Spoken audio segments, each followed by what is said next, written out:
Hello and welcome to this episode of the podcast. My name is Tom Morley and today we'll be discussing open educational resources. So an open educational resource is an academic resource such as a textbook that is published with an open licence. This means they can usually be shared, downloaded and accessed online or via reading lists free of charge. And as you can imagine, this has a lot of benefits for students and educators because the material is available for free without having to pay expensive fees to access these textbooks or resources. To help us, today we'll be joined by Dr Jan Grabowski, who's a senior lecturer in algebra and geometry in the School of Mathematical Sciences here at Lancaster University. Jan, thank you very much for joining us today.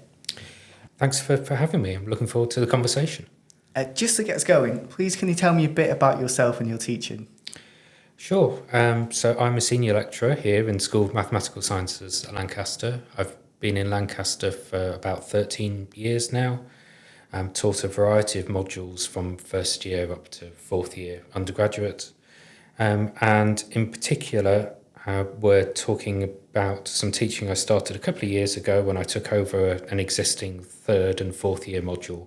And I wanted to take those lecture notes that I produced and do something a bit more with them. So what inspired you to publish your book as open access? What was the reason behind that?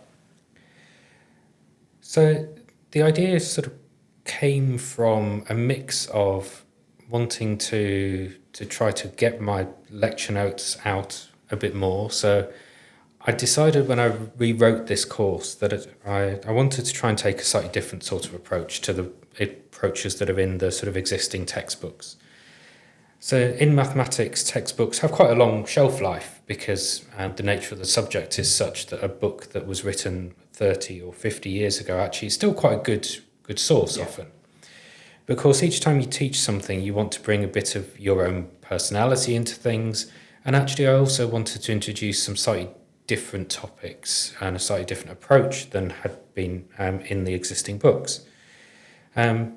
So that was where I started with wanting to take my notes and expand them a bit and publish them at all. And then sort of alongside that, with my research, thinking quite a lot about open access and the principles behind it, sort of wondering, could I see some of the benefits from open access for my teaching and not just for my research? Part of that was wanting to make sure that my students here in this particular course in Lancaster, or perhaps Lancaster students more widely, or university students more widely across the world, and perhaps particularly in places where access to textbooks isn't quite so easy, how could I do things so that I could give people more access to those books, or to my book in particular? So after you decided to publish your book, Open Access, what were your next steps? I guess the next steps was to try to think about what that actually meant. So I needed to sit down and spend a bit of time thinking about what it was I was actually trying to achieve. What did open access mean in this context? As with open access research publishing, there are a variety of different ways you can make things open and different levels of openness. And I suppose part of it was needing to understand the landscape, because I've not published a book before. I've published research papers, but I don't write very long form research on the whole. And I hadn't been involved in book publishing before. So actually, even before I decided to try to go down the open access route, I needed to understand what it was like to publish a textbook and how publishers approach that.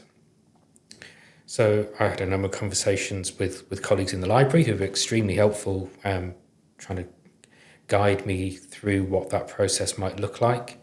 And I had several conversations with a variety of publishers as well about what they could offer. Initially, that wasn't necessarily about open access. So I guess I started by thinking, where have I seen textbooks like this published? And that was with traditional publishers, big name publishers, and for a variety of reasons, they want it is a commercial enterprise for them, and so openness is not something they all necessarily have got their heads around yet. And there are two main sorts of publishers in mathematics. There are the big commercial publishers, and there's also the publishers who are professional societies. So in the UK, we have the London Mathematical Society, and in the States, we have the American Mathematical Society. And the American Mathematical Society does a lot of textbook publishing, and the revenue from that publishing helps support their professional activities. So again, they have very good reasons for why they have the setup they do. But I decided that actually the openness, the being able to make these things immediately available to my students to use in the classroom was going to be more important to me than some other factors. And so that was when we started having some conversations with library colleagues about what the options might be to publish with an open access publisher in particular. So what factors did you consider when you were approaching publishers for your work? Did you consider the format? Was that particularly important to you? It was, but perhaps not completely maybe for the reasons you might have expected. So two observations that I made when I was teaching. One was that students now increasingly like to access things electronically. They like digital versions. So they would use digital versions of my lecture notes, which for the time being have mostly been PDF. We have, for accessibility reasons, we make things available on the web as well in various ways. But I know that they use a variety of different devices. And one thing that had struck me fairly early on was that whether open access or not, the ebook versions of lots of books actually are not very good for mathematics in particular, or rather there's a tipping point now between what used to be effectively a download the PDF or read the PDF in a little window on your website sort of approach, which isn't very good for accessibility and actually isn't great for readability on varieties of devices either. So responsiveness is a big issue. But in the last 2 or 3 years, maybe, there have been a lot of developments of web technology so that displaying mathematics kind of natively in browsers has massively improved. So people who are listening probably heard of HTML, the language that powers web pages. There's a mathematics-specific version of that called MathML, and essentially all of the major browsers now render MathML natively, which means you get very fast, very nice-looking, easy-flowing mathematics online. So one of the other considerations I had was, could I find a publisher who would deliver a really good online version of my book? That's not immediately necessarily says it has to be open access, but actually, once you think this through, an online web version of a book implemented that way, it doesn't really work very well with closed publishing, because once someone has the web page, somebody has the web page. So actually the two things sort of went together. So the format I wanted a really good digital version. I do also want a print version. I'm a little bit old-fashioned. One day I would like to hold a copy of my book in my hands and be able to turn the pages. So I wanted a publisher who would be able to do both of those things, but also give me quite a lot of control over the digital version.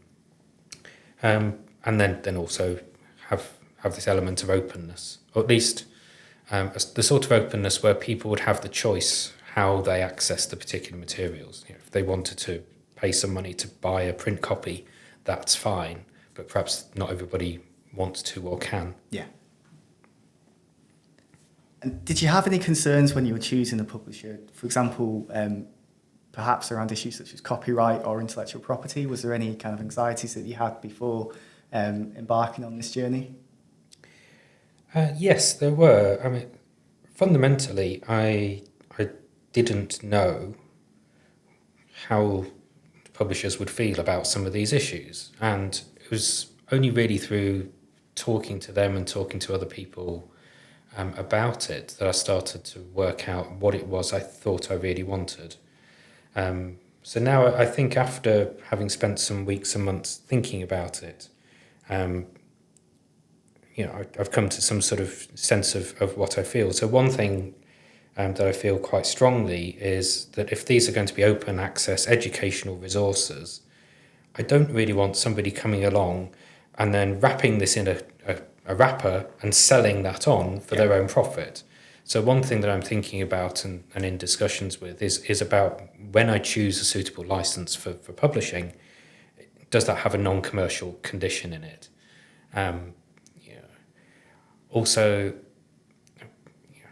I feel somewhat emotionally attached to the thing I've created, and it sort of all fits together in a particular way. And so I'm not really sure how I feel about adaptation. I haven't quite made my mind up about that, but whether actually the licensing should be such that people are allowed to adapt or not allowed to adapt, I don't really know. It's not really completely clear to me what adaptation means in the setting of mathematics in particular, where it's not really my opinion, and the sort of the scholarship is a little bit different. So I guess the anxieties were that I just didn't really understand the landscape very well. I think I understand it a little bit better, and to some extent working out what publishers would be happy with.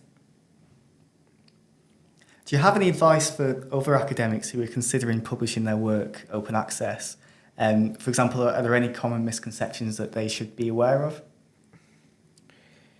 I think the advice would be that I think the path, although it's taken some time, the path I've taken I think has been a useful one. To talk to lots of different people, to try to work out for yourself what are not red lines per se, but what are the things you really want? Why? What is motivating you to publish open access? What level of openness does that mean for you? So one choice I could have made, probably reasonably easily, is to have gone quite a traditional route and tried to negotiate something like a reduced embargo for Lancaster students. A little ring fence that said, okay, my students can access this thing. Nobody else can. The rest can all be commercial, but let's try and just open this up a bit. And it might be that that's the most suitable thing for some people. I don't know. But I think once that door opened slightly, then for me, I couldn't see why not just to keep pushing and pushing and pushing and make it completely open. I was just saying about copyright, about non-commerciality, so there's those sorts of considerations that when you've been a researcher and you're publishing open access research, probably you don't really think about to quite the same extent, because in reality nobody is going to try to sell commercially my research papers. It wouldn't really make any sense. So I think the advice is take your experience, have a think about what you're actually trying to get out of it. Why do you want these particular things? And also then, how is publishing a textbook actually different from other things you've published? Because I think it is in various different ways, and that will affect what you then try to do. Well, thank you very much for joining us today. It's been really interesting talking to you and hearing about your experiences with open educational resources and publishing an open access book. Thank you. I'm still enjoying the process. There's a little way to go yet before the final thing's done, but I feel like I've really learnt a lot about the process. I'm very grateful for all the support I've had. Thank you so much.